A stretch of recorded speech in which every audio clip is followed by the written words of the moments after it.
Oke, teman-teman, recording sudah on. Saya mulai diskusi kita pada malam ini. Selamat datang teman-teman semua.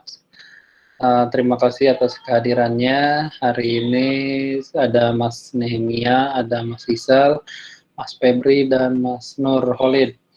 Adapun yang tidak berhalangan hadir atau belum join itu Mbak Indah, Mas Yadi, dan yang satu lagi siapa? Rami ya? Irwansyah, Pak. Oh, Irwansyah juga.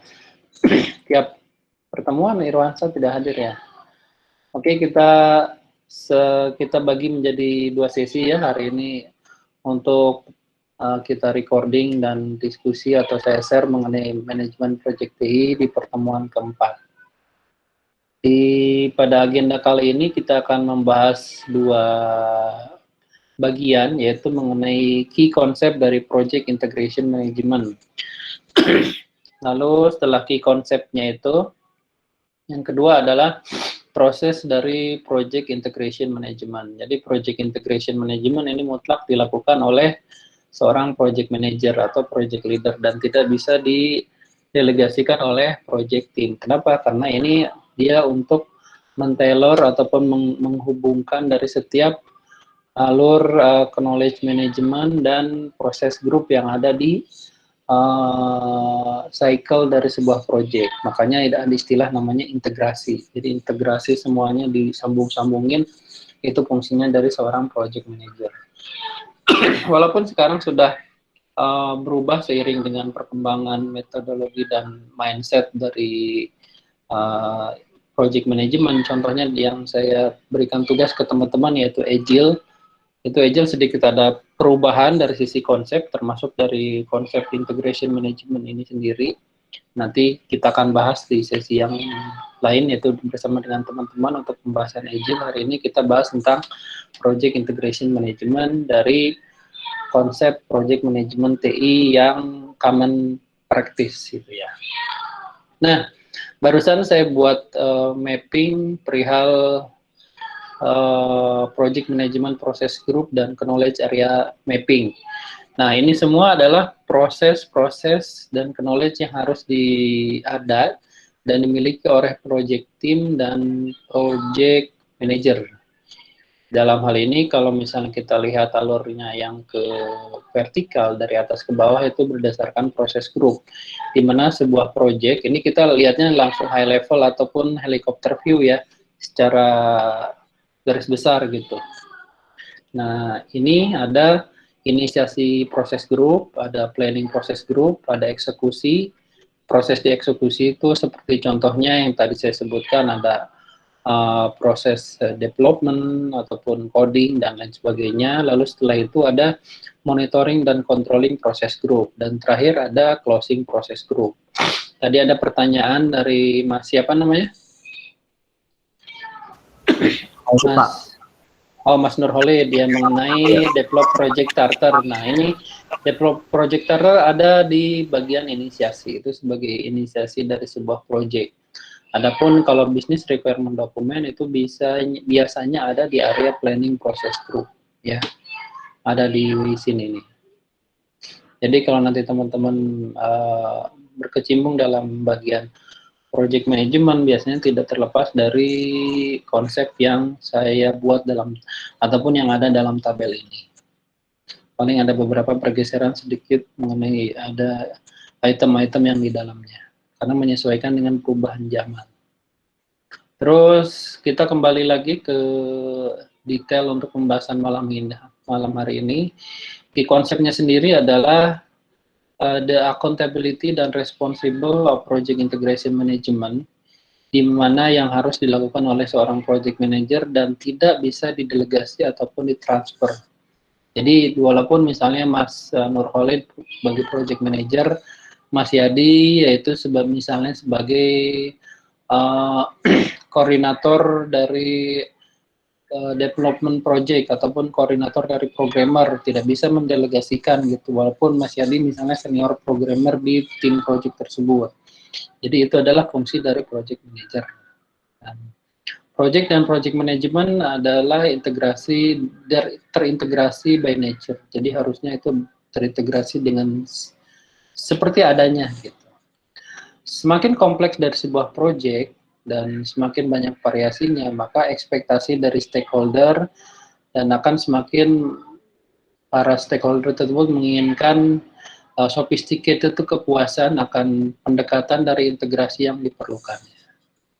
Jadi intinya semakin kompleks berarti ekspektasi dari stakeholder itu semakin tinggi terhadap proyek tersebut. Jadi ini harus selesai gitu. Karena kalau proyek yang kompleks, setidaknya budgetnya juga pasti lebih besar.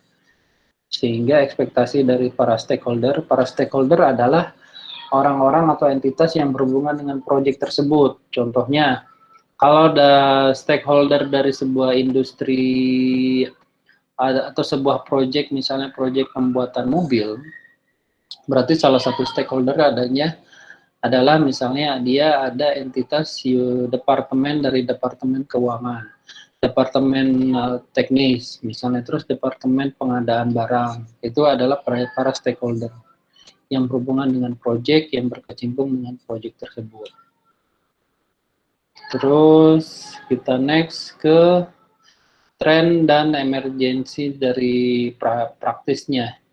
Yang pertama, betul ya, ini kesini P5, menggunakan tools yang otomatis. Jadi PMIS itu adalah Project Management Information System.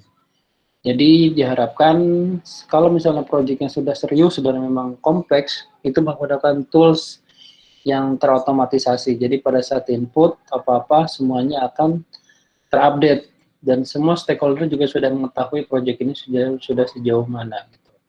Karena informasi tersebut untuk diketahui agar apakah proyek itu mencapai proyek objektif yang sudah ditetapkan atau belum.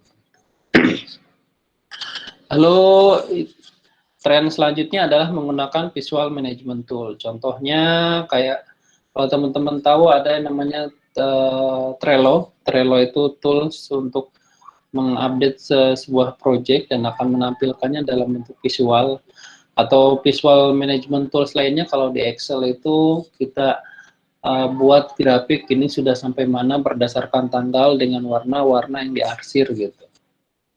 Akan membuat key project element lebih visible agar seluruh tim memprovide real-time overview dari project statusnya. Lalu yang terakhir ada project knowledge management, itu di mana knowledge management proses itu adalah hal yang diperlukan untuk mengantisipasi dari knowledge yang loss, untuk meningkatkan mobilitas dan transisi dari workforce. Jadi kalau misalnya ada mobilitas yang tinggi dari sebuah proyek tersebut, misalnya contoh proyek untuk pemasangan BTS tower gitu. BTS tower itu untuk telekomunikasi, dia kan mobilnya tinggi. Maka project knowledge management itu dari setiap timnya diperlukan.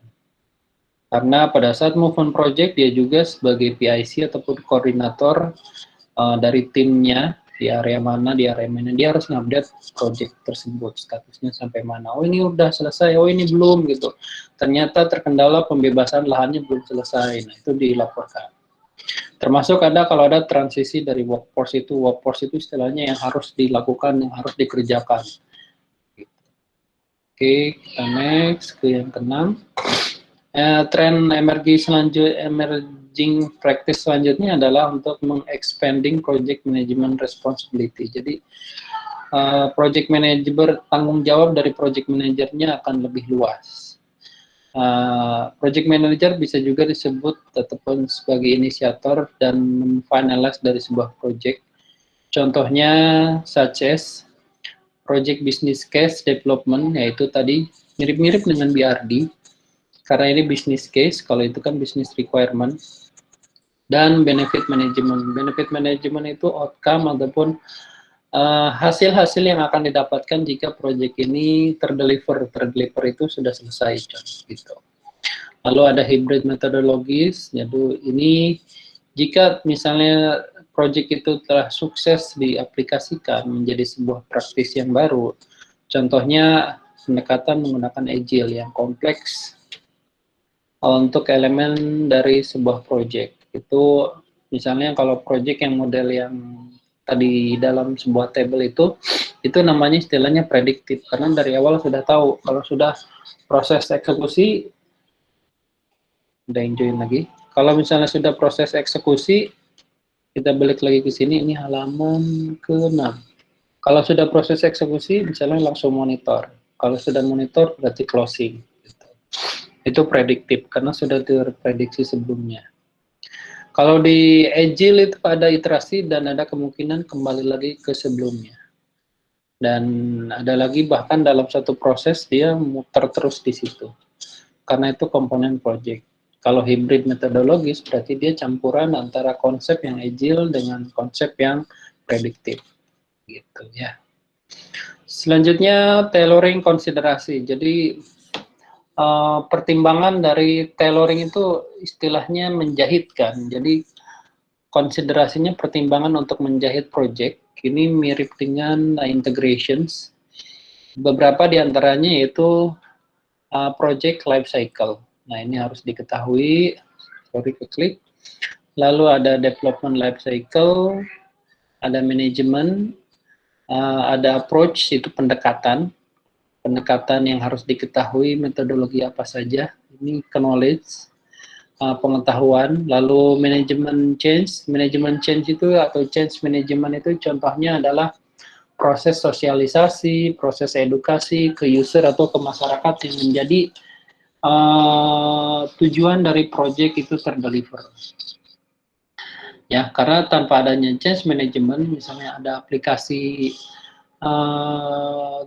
misalnya Gojek, kalau tidak ada panduan ataupun tidak ada help, itu berarti di sistemnya tersebut dalam projectnya tidak ada change management. Karena change management bagiannya salah satunya menyediakan buku panduan, ada help, ada training, dan lain sebagainya.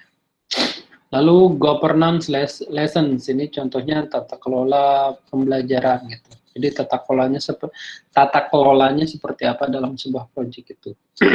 Yang terakhir ada learning benefit. Jadi harus mengetahui benefit apa saja sih ataupun manfaat apa saja yang akan didapatkan setelah project tersebut selesai. Ini kita lumayan banyak nih, saya beberapa singkat ya. Konsiderasi dari adaptive environment. Dalam adaptive environment, project manager fokus dari building kolaboratif. Nah, decision. Jadi, decision yang didapat kalau menggunakan adaptive environment, contohnya menggunakan Agile, itu keputusannya itu tidak hanya diambil oleh seorang project manager saja, tetapi dia juga mengkonfirmasi ke project team-nya, istilahnya lebih demokrasi. Gitu. Karena collaborative decisions. Lalu membuat environment dan memastikan tim memiliki kemampuan untuk merespon dari setiap perubahan yang ada. Jadi yang bertanggung jawab untuk adanya update dan lain sebagainya tidak hanya project manager saja, tapi semuanya juga berpadu, bersatu untuk agar goalnya tercapai dari project tersebut. Projectnya bisa apa saja. Contohnya bisa pembangunan gedung, pembuatan rumah, itu juga project. Ini adalah ilmu-ilmu yang berhubungan secara ilmiahnya. Kontrol dari detail product planning ini harus ada. Jadi product planning udah dibuat, lalu kontrolnya bagaimana, sudah implementasi belum yang sesuai dengan yang direncanakan, planning itu. Lalu delivery dan delegate to the team. Ini kalau misalnya didelegasikan ke tim, karena kita bicara perihal adaptive environment, itu kolaborasi. Terus dalam project integration management process itu kurang lebih ada 1, 2, 3, 4, 5. Ada 5 proses group yang semuanya ada dalam proses. Setiap proses dari sebuah project cycle ya. Karena integrasi itu berfungsi untuk men-tailorkan ataupun menjahit ataupun mengkonsolidasikan istilahnya dari setiap alur proses yang ada di proyek tersebut. Contohnya, kalau di proses inisiasi, apa sih kegiatannya integrasi manajemen? Ya membuat develop project charter. itu pada saat kita membuat develop project charter itu sudah bagian dari integrasi manajemen. Berarti dengan kata lain, develop project charter adalah salah satu tanggung jawab dari project manager dan tidak bisa didelivery atau delegasikan ke orang lain. Dia yang harus membuatnya, gitu ya. Terus pada saat proses planning, apa sih integration management prosesnya? Itu mendevelop project management plan. Salah satunya tadi business requirement dokumen, business case dibuat gitu. Terus pada saat proses eksekusi proses grup, apa? Itu ada dua, diantaranya direct dan manage project work, satu lagi manage project knowledge. Yang pertama, direct manage dan manage project work itu berarti dia mendirect, menginstruksikan, mengarahkan, dan memanage. Memanage itu berarti manajemen, mengelola dari pekerjaan project. Dan yang kedua, satu lagi memanage project knowledge. Contohnya project knowledge itu ada apa saja sih? Ini dia. Ada proses integrasi, scope, schedule, cost, quality, management, resource, komunikasi, risk management, procurement, dan stakeholder. Itu adalah knowledge area dan knowledge yang harus diketahui. Jadi kita sampai mana sini ya. Lalu pada saat monitoring dan kontrol proses grup, itu apa saja activity di dalamnya, yaitu memonitor dan kontrol project work. Lalu satu lagi menperform integrated change control. Nah, tadi saya sudah sebutkan di awal dengan Mas Nurholis tentang BRD ataupun flow proses pada saat planning dan eksekusi. Di antaranya ada misalnya contohnya change request pada proses development ataupun perubahan pada proses development. Nah, setiap kali ada perubahan tersebut itu harus melakukan integrated change control. Jadi ada satu flow yang dia harus mensubmit setiap kali perubahan ke board of change control tersebut, dan itu isinya adalah project stakeholder dan project sponsor, termasuk juga project manager. Apakah setiap kali perubahan itu diterima atau di-approve atau tidak. Kalau di-approve berarti di dalam proses integrated change control itu berarti dilaksanakan dan proses perubahannya tersebut berarti dieksekusi. Misalnya kita mau membuat aplikasi project Go, misalnya Go, katakanlah Go Beca. Go Beca tadinya Mas Yadi membuat warna dari aplikasinya warnanya hijau, tapi takutnya rancu dan agar biar ngejreng, biar lebih terlihat, warna dari aplikasinya berubah menjadi kuning. Nah, pada saat permintaan perubahan dari hijau menjadi kuning, di aplikasi tersebut itu harus memperform integrated change control. Dan apakah disetujui atau tidak? Jika disetujui berarti dilaksanakan, untuk dieksekusi oleh development team. Lalu setelah monitoring, ada terakhir adalah closing process group. Pada integration management process, di closing process group adalah close project or phase. Walaupun ini cuma satu, close project or phase, tapi di dalamnya activity di dalamnya banyak.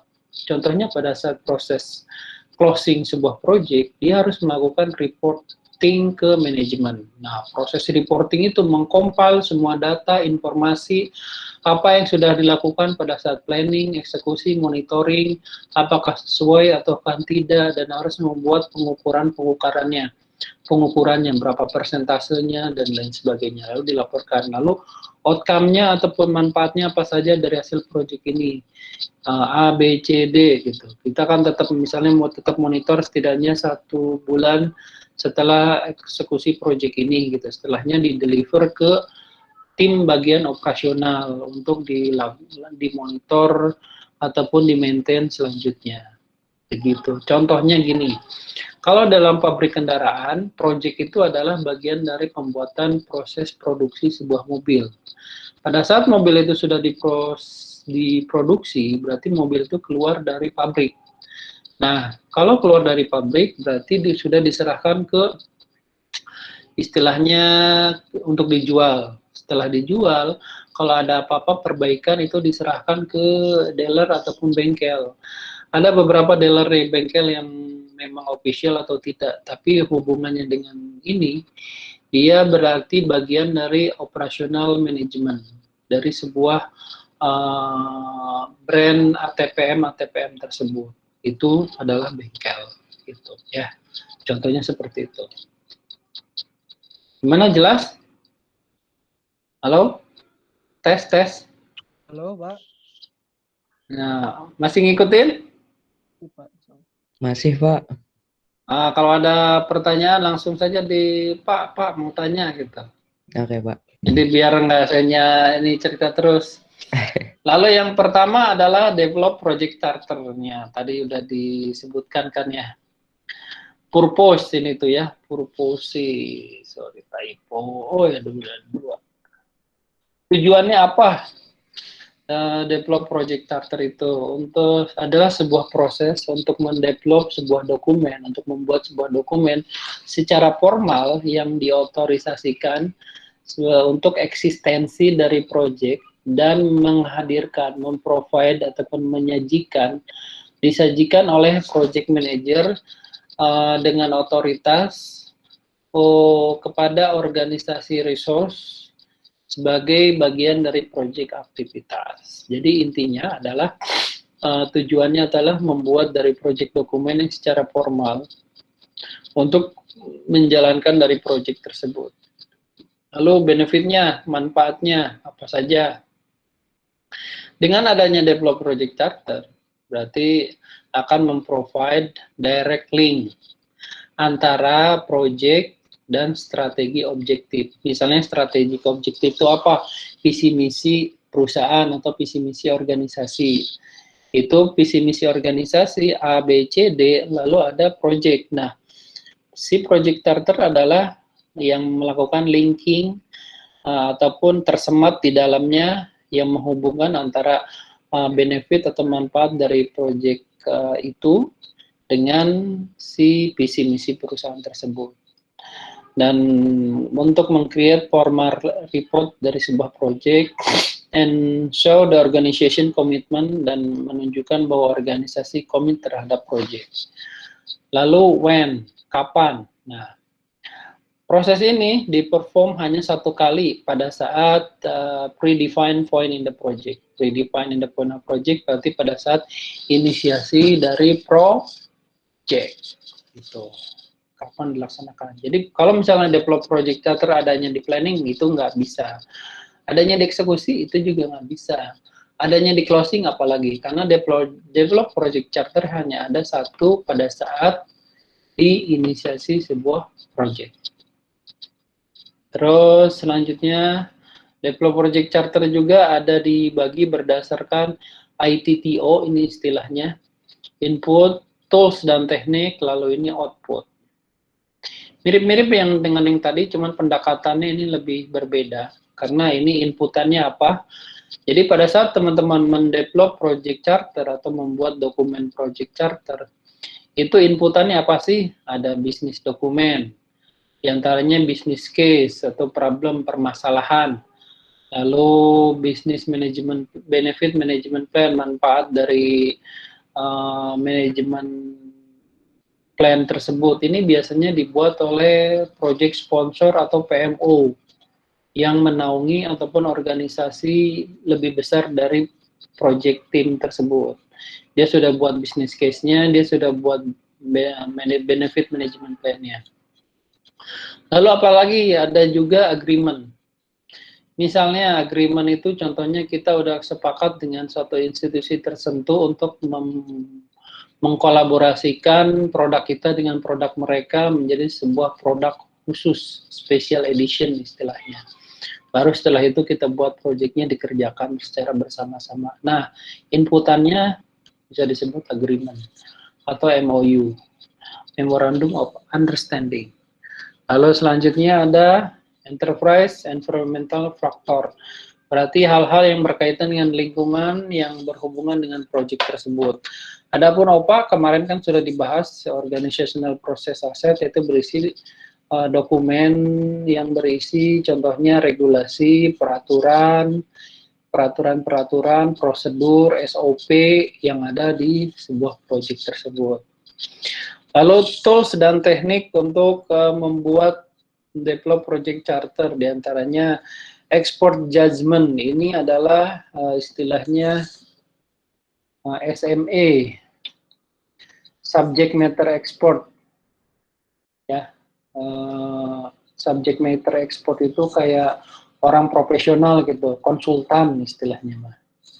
Sebenarnya saya back lagi. Nah, oke. Lalu selanjutnya ada data gathering. Data gathering itu pengumpulan sebuah data. Proses pengumpulan sebuah data itu ada 3 macam kalau pada saat project charter ya. Yaitu brainstorming. Brainstorming itu misalnya kayak diskusi ringan, ngobrol, tapi ngobrolnya yang bermanfaat. Tuh ini gini. Kayaknya gini gitu. Oh, kayaknya sih solusinya harusnya buatnya gini. Itu bagian dari yang namanya brainstorming. Lalu fokus group. Kalau fokus group discussion, dia diskusi, tapi semuanya khusus membahas suatu topik tertentu dan orang-orangnya biasanya yang satu profesi ataupun satu skill. Karena grup dibuat dalam grup dan memang fokus untuk menyelesaikan suatu masalah. Lalu yang terakhir ada interview. Interview ini bisa interview ke user, bisa interview ke stakeholder, atau bisa interview ke konsumen. Bagaimana ini, bagus nggak kira-kira kalau kita buat Gojek tidak hanya dalam platform misalnya aplikasi, tetapi juga ada juga bisa order lewat misalnya contohnya lewat sosial media gitu, langsung order. Terus ada selanjutnya ada interpersonal and team skill. Ini hubungannya dengan leadership ataupun pimpinan. Karena dengan interpersonal dan team skill itu berarti kita bisa memanage ataupun bisa membuat project charter itu. Contohnya dia harus bisa tentang konflik manajemen. Jadi pada saat terjadinya konflik dia harus bisa mengantisipasi dan memberikan solusi. Jadi pada saat develop project charter itu harus dibuat juga estimasi kalau misalnya ada konflik-konflik di dalam mengerjakan proyeknya. Lalu memfasilitasi itu contohnya itu pada saat membuat project charter harus ada ruangan meja, kursi, ruang meeting ataupun ruang area tertentu itu memfasilitasi. Lalu meeting management. Nah, meeting management adalah sebuah soft skill di mana pada saat meeting tersebut ada timekeeper-nya, ada notulennya yang menulis hasil meeting, dan ada objektif ataupun item yang dibahas di meeting management tersebut, Biasanya kan kalau kebanyakan mostly dalam sebuah meeting biasanya oke, kita meeting tentang solusi A. Nah, harusnya dibuat dulu narasinya, misalnya tentang meeting A ini, kenapa bisa A, lalu apa saja yang berpengaruh terhadap A, setelahnya kira-kira apa akibat dari A, setelah akibat dari A, kira-kira apa solusinya dari A, lalu setelah itu bagaimana cara implementasi solusinya, lalu setelah itu evaluasi dari proses implementasinya. Itu step-step dari meeting management secara sederhana, secara umum. Lalu yang terakhir adalah meeting, yaitu harus di-meetingkan pada saat membuat project charter ini sudah sesuai belum isian dari project charter tersebut gitu. Jadi bukan charter dalam artian charter mobil ini ya, charter itu adalah kayak piagam dari project. Lalu outputnya apa? Kalau mendevelop project charter otomatis outputnya project charter, piagam dari project. Lalu selebihnya ada sebagai bagian dari assumption log. Jadi asumsi terhadap project tersebut. Next, develop project charter, kontennya isinya apa saja sih? Nah, kalau tadi kita bahas input, tools, teknik, dan output, ini isi dari project charter apa saja gitu. Yang pertama ada project purpose ataupun tujuan dari project ataupun setidaknya justifikasi dari project. Justifikasi itu lebih ke kenapa project ini harus ada. Permasalahan apa yang menjadikannya project ini ada, itu justifikasi. Lalu solusinya apa gitu.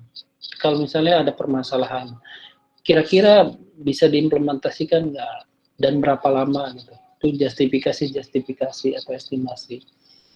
Terus ada measurable project objective. Nah, ini project objective mirip-mirip dengan project benefit ataupun outcome dari project yang berhubungan dengan sukses kriteria. Jadi kalau project ini sukses itu kriterianya apa saja? Misalnya aplikasinya terdownload minimum 1 juta orang. Terus setidaknya ada pengguna user aktif aplikasinya itu minimal misalnya 40% dari jumlah yang download. Jadi kalau 1 juta orang yang aktif login dan menggunakan setiap harinya ada 400.000 orang, itu sukses kriteria. Lalu high level requirement, ini mirip-mirip dengan tadi BRD. Lalu ada high level project description. Project description-nya apa saja secara garis besar high level itu. Dan boundaries itu istilahnya batasan-batasan yang ada di dalamnya. Mirip-mirip dengan constraint. Lalu ada assumption dan constraint, ya, mirip tadi. Lalu ada summary milestone. Milestone itu seperti contohnya project life cycle. Jadi alurnya tadi ada proses inisiasi, planning, terus eksekusi, implementasi, monitoring, dan closing. Itu milestone. Kalau di milestone disebutkan juga tanggal-tanggalnya kapan, estimasinya kapan, misalnya 3 bulan. Project ini misalnya diselesaikan dalam waktu 1 tahun. Di dalamnya apa-apa saja, dan tanggal berapa itu milestone namanya.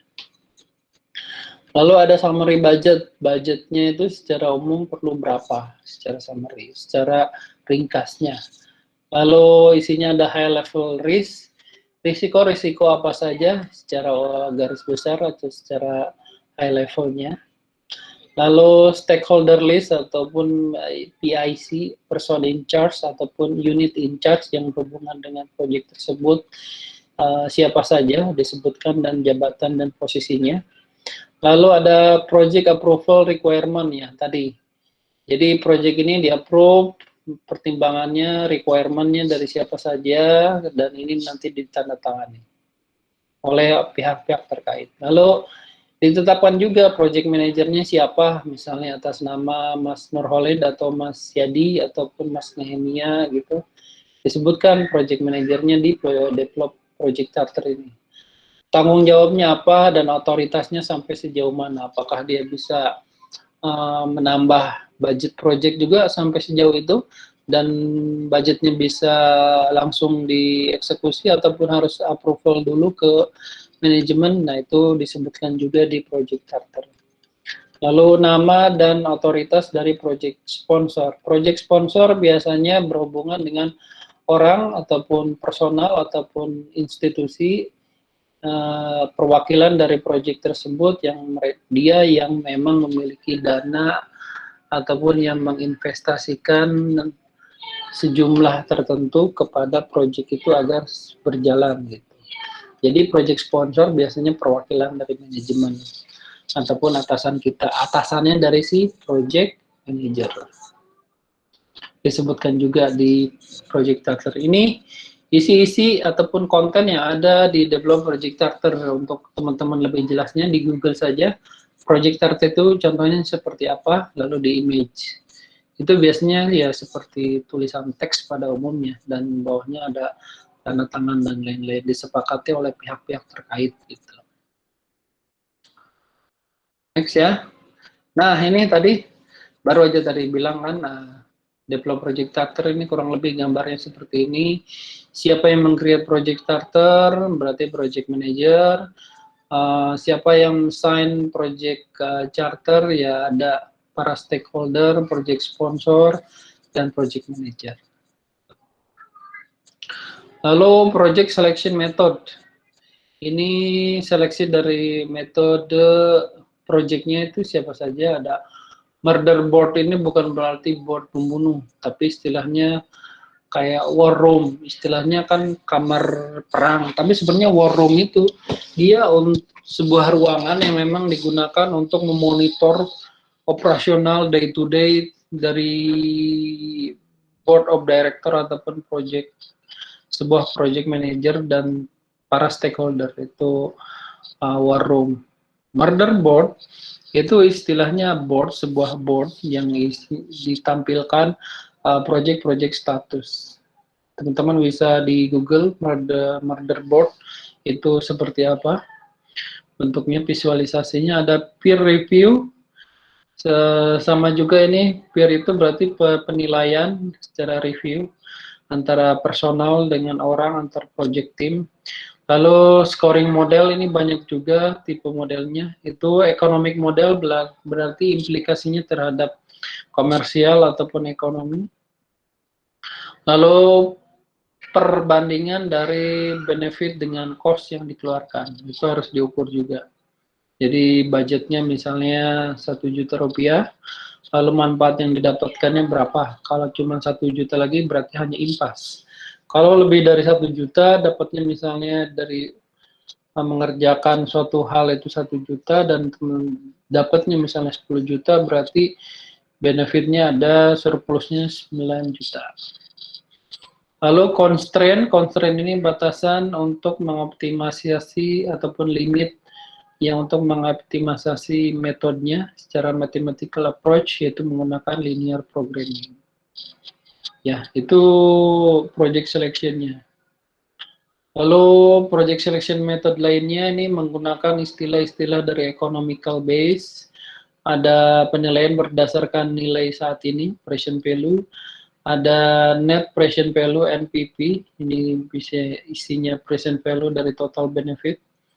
Lalu ini adalah contoh soal dari bagaimana menentukan project selection-nya apakah layak ataupun tidak digunakan. Ya, contohnya misalnya project A akan dikerjakan selama 3 tahun dengan nilai pada saat ini adalah $56.000. Jika project P memberikan NPV-nya $40.000, manakah dengan hanya 2 tahun untuk komplit, manakah project yang akan dipilih? Nah, kalau di sini berarti harus pertimbangannya berdasarkan NPV.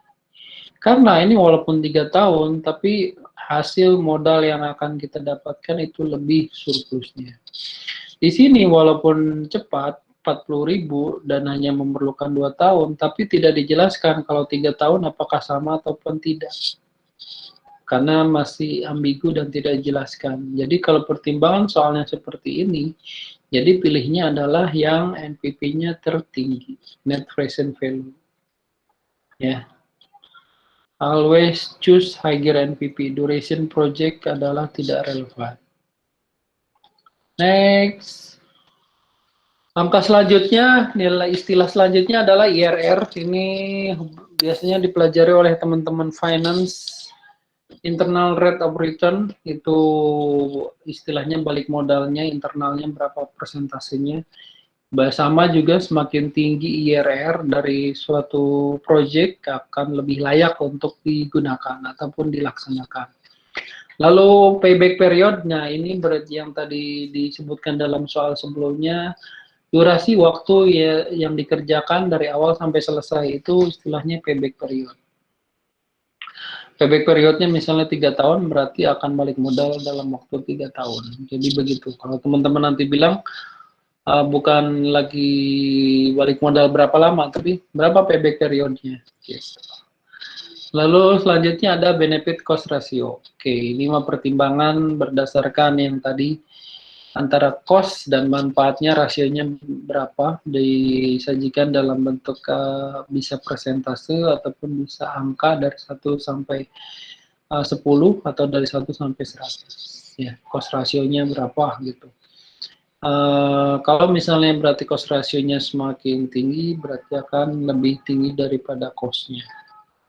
Ini pertimbangannya menggunakan angka 0 sampai dengan 1. Higher than one means benefit greater than the cost. Jadi kalau nilai cost rasionya lebih dari 1, berarti lebih tinggi dari cost-nya.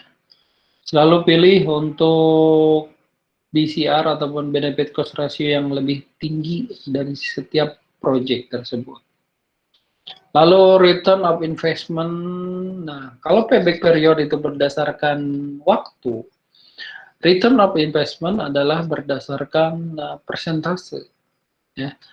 Itu ROI-nya project 0,25 atau 25%. Kembali lagi sama. Selalu pilih yang ROI-nya lebih tinggi dalam mengerjakan sebuah project. Next, kita bahas dari area selanjutnya itu planning process group. Ini hanya ada satu activity yaitu develop project management plan. Ini saya cepat-cepat saja. Intinya kurang lebih kalau develop project management plan berarti dia memplanning dari project tersebut. Ya, ini pertujuannya ini, benefitnya apa, banyak manfaatnya, diantaranya untuk membuat komprehensif dokumen yang menjadikan basis dasar dari pekerjaan sebuah proyek, agar proyek itu perform, dilaksanakan. Lalu kapannya? Tentunya ya pada saat di proses planning, proses awal-awal sebuah proyek gitu, kapannya. Next-nya ini input, output, dan tools dan teknik. Inputnya yang pertama ya pasti dari project charter, lalu dari output dari proses lainnya ada IF sebagai environmental yang berpengaruh, lalu ada prosedur yang tercantum dalam OPA. Tools tekniknya mirip-mirip dengan yang sebelumnya, diantaranya ada pengumpulan data, pertimbangan dari expert atau konsultan, interpersonal dan team skill, biasanya yang berhubungan dengan emotional cohesion gitu ya. Lalu ada meeting. Dan ini selanjutnya adalah proses outputnya, otomatis outputnya adalah project management plan. Sama ini ke bawahnya, project management plan, subsidiary management plan, terus baseline. Jadi baseline dalam sebuah project itu ada 3. Cost baseline, schedule baseline, dan scope baseline. Ya. Itu ada 3. Scope baseline, oke, ini harusnya ada di sini. Cost baseline. Nah, gitu gambarnya. Baseline itu ataupun basis dalam sebuah proyek itu ada 3. Scope itu ruang lingkup, pekerjaannya sampai sejauh mana. Apakah membuat jalan raya hanya jalan Legok saja, ataupun jalan Legok sampai ke jalan Gading Serpong. Nah, itu skopnya, itu dijelaskan dalam skop ruang lingkupnya. Schedule, batasan waktu, sebutkan waktu pengerjaannya adalah misalnya 3 bulan, pekerjaannya dari jam 8 sampai jam 4, Sabtu Minggu libur. Nah, itu disebutkan juga schedule baseline-nya. Cost-nya, cost baseline-nya itu berapa? Budgetnya itu range antara misalnya 10 juta sampai 100 juta. Itu batasannya sebagai baseline gitu. Kalau sebuah project biasanya makin pengeluarannya makin dikit atau cost-nya makin kecil, itu akan lebih baik dengan benefit yang banyak ataupun benefit yang sama. Nanti kalau ada pertanyaan, baseline itu ada berapa? Berarti ada berapa? Ada berapa baseline? Halo? Nyimak? Ada 3, Pak. Nah, 3. Yang lain mana suaranya? Ketahuan ya. Ini jangan-jangan ditinggal ini saya nih. Hey, Pak. Mohon maaf Pak, saya cacat. Jaringannya putus-putus. Itu baseline ada 3 ya. Tadi sampai mana nih? Sini 15. Oke, next selanjutnya. Project management plan selanjutnya ada 3, change management plan, konfigurasi, performance measurement baseline. Ini tadi yang sudah disebutkan. Change management plan itu contohnya kayak tadi yang hubungannya dengan sosialisasi, edukasi, bikin manual book gitu. untuk bagaimana change request dari project akan secara formal mengotorisasi dan incorporated itu berhubungan dengannya gitu. Konfigurasi manajemen plan adalah berarti si manajemen plan itu dikonfigur, disetting seperti apa agar sesuai dengan requirement, product, service, dan hasilnya. Lalu ini measurement. Kalau ada kata-kata measurement berarti basis dari pengukurannya. Itu tadi ada 3, scope, schedule, dan cost. Next, project management plan dari sisi additional komponen, tambahan komponennya ada 3.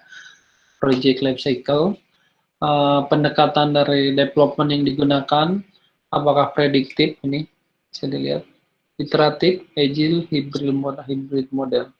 Lalu ada manajemen review. Manajemen reviewnya seperti apa, apakah layak atau tidak, gitu plan ini. Nah, ini adalah tabel yang menjelaskan tentang project management plan versus project document. Jadi apa saja yang digunakan dokumen-dokumen dari project management. Ini banyak sekali. Di dalam project management plan sendiri ada 18 item, lalu dokumen yang digunakannya pada saat planning itu sampai dengan 33 dokumen yang harus disiapkan. Seperti tes dan evaluasi dokumen, tentunya akan digunakan pada saat nanti setelah proses development, dites, gitu ya. Quality report dan lain-lain juga. Tapi disiapkan pada saat proses planning tersebut. Selanjutnya itu ada di eksekusi proses group. Ini ada 2 activity, direct manage project dan manage project knowledge. Saya percepat ya. Itu direct manage project work, ada purpose, benefit, dan when ya. Teman-teman ini bisa baca juga karena materinya udah di-share juga.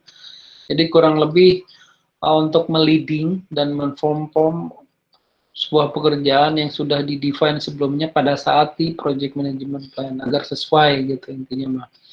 Kapan dilaksanakannya direct manage project work itu yaitu ya pada saat memperform project gitu pada saat proses eksekusi tersebut, karena direct and manage project work ada di area proses eksekusi.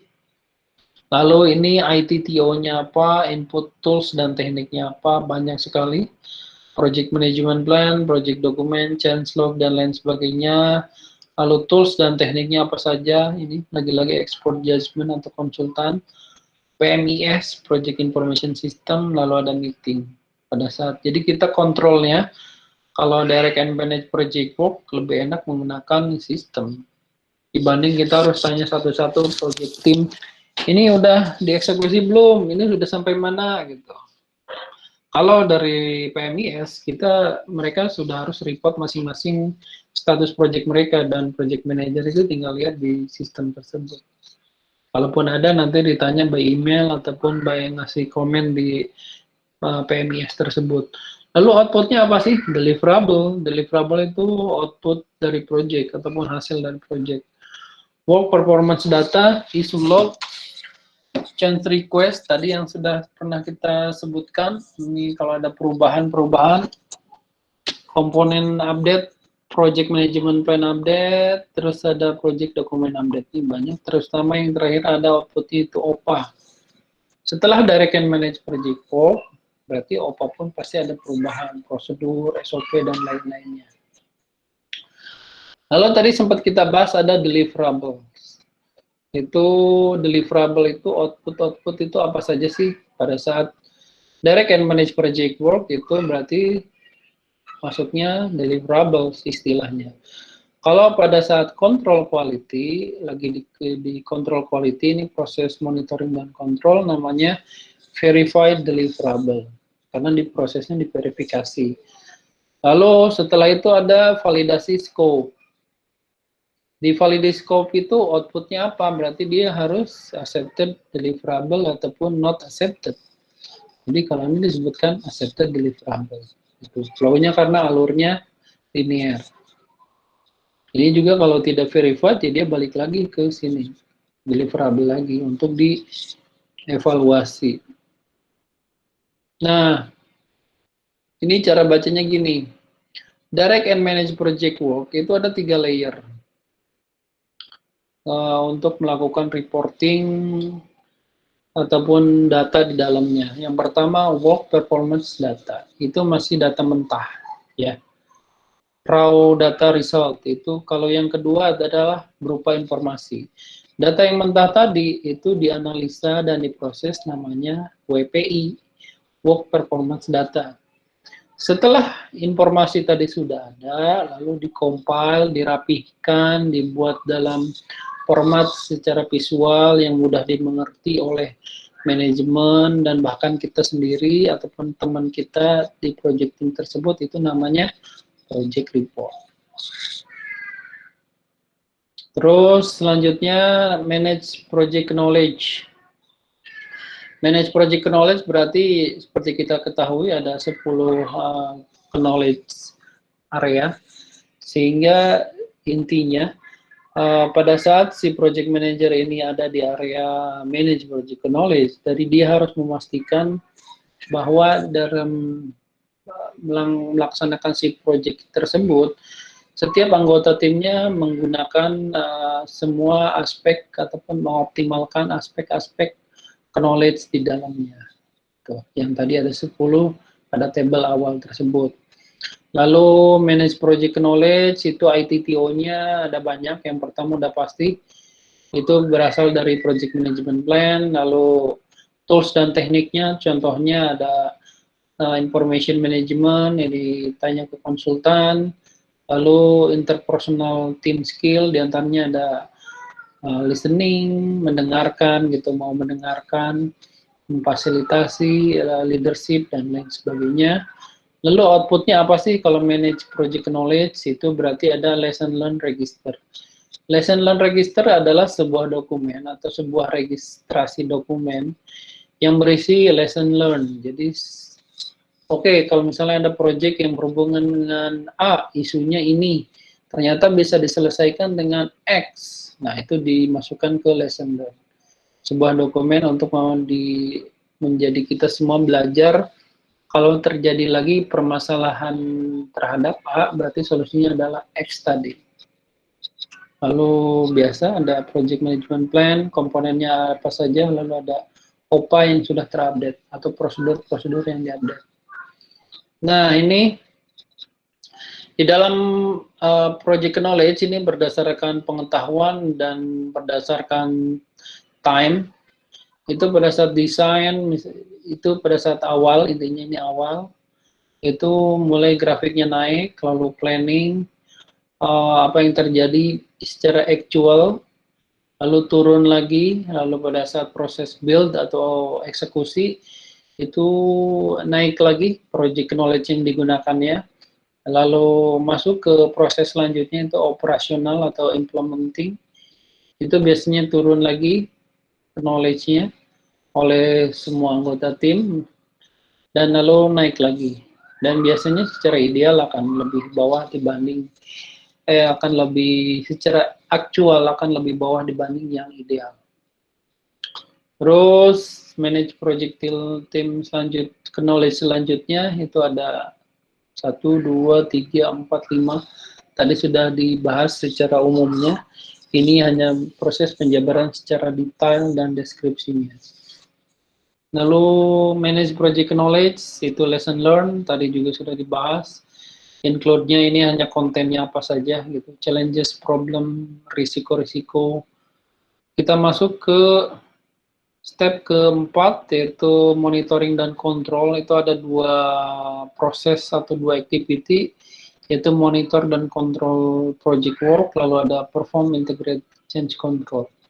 Kurang lebih sebenarnya ini sudah dibahas di awal secara high level. Tujuannya apa, benefitnya apa, kapan itu digunakan gitu. Tentunya kalau proses monitor ya digunakannya selama project itu berlangsung pada area monitor dan kontrol project prosesnya. Lalu ini ITTO-nya, yang pasti ITTO-nya ya salah satunya dari project management plan inputnya. Lalu tools dan teknik yang digunakannya, ini decision making, meeting, lalu outputnya apa sih? Dari monitor dan control project itu menghasilkan satu WPR nih, Work Performance Report. Terus change request, project management plan update, dan project dokumen yang update lainnya. Ini hanya tambahan dari data analisis yang digunakan pada saat monitor dan control project work. Ini biasanya dilakukan oleh anggota tim, ya, dan bekerja sama dengan project manager, gitu.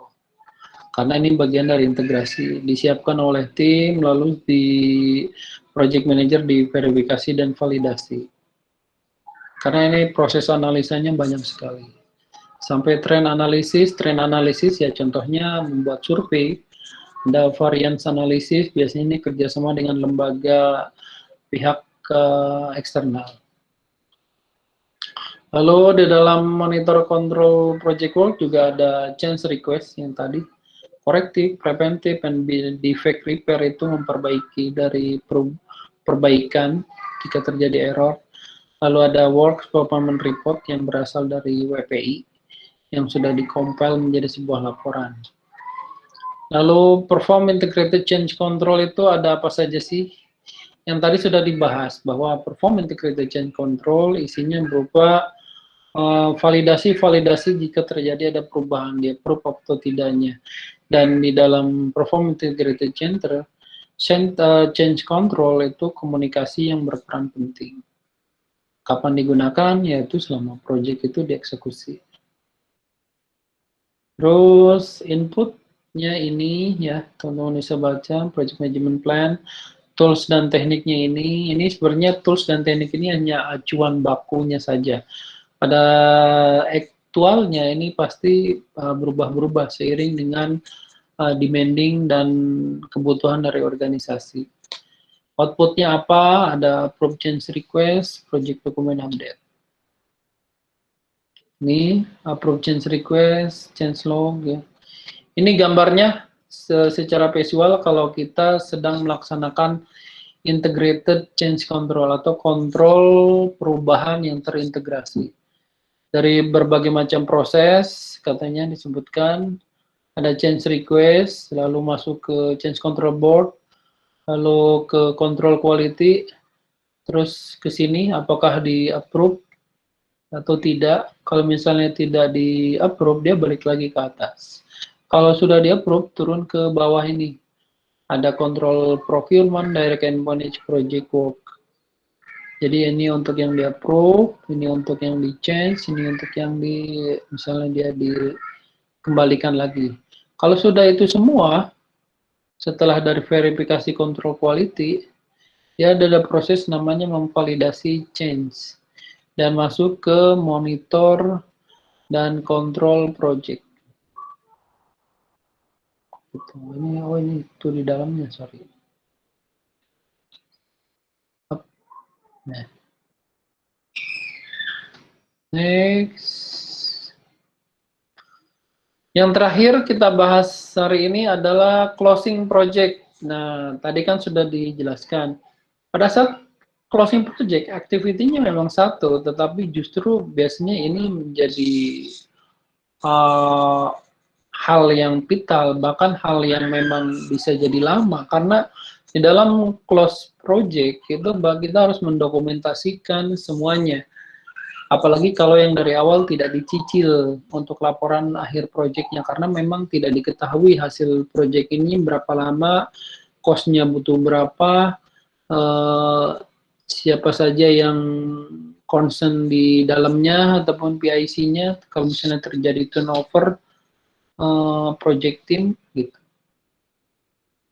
Terus input outputnya sama ya, dimulai dari pertama project charter, ada project plan, ini ada tools dan tekniknya, tentunya ada dari konsultan, data analisis dan meeting. Lalu outputnya ini ada project document update, final product, final report-nya ini dia harus membuat ini nih. Ini panjang sekali ini ceritanya. Lalu OPA juga diupdate, final product, service, dan result ataupun hasil dari transisi. Terus project document update juga dia lesson learn registernya terupdate untuk nanti akan digunakan di project selanjutnya, apakah yang berhubungan ataupun tidak berhubungan. Lalu close project or phase, yaitu ini untuk confirm delivery dan formal acceptance, itu secara formal di accept oleh customer, itu ada di proses dari close project. Terus semua isu, semua klaim, dan semua dispute diharapkan itu sudah solve. Tidak ada lagi isu yang muncul, lalu mentransfer deliverable untuk ke next phase ataupun ke tim operasi. Nah, di dalam project close juga itu memastikan semua cost sudah di charging dalam project, sudah digunakan di dalam project.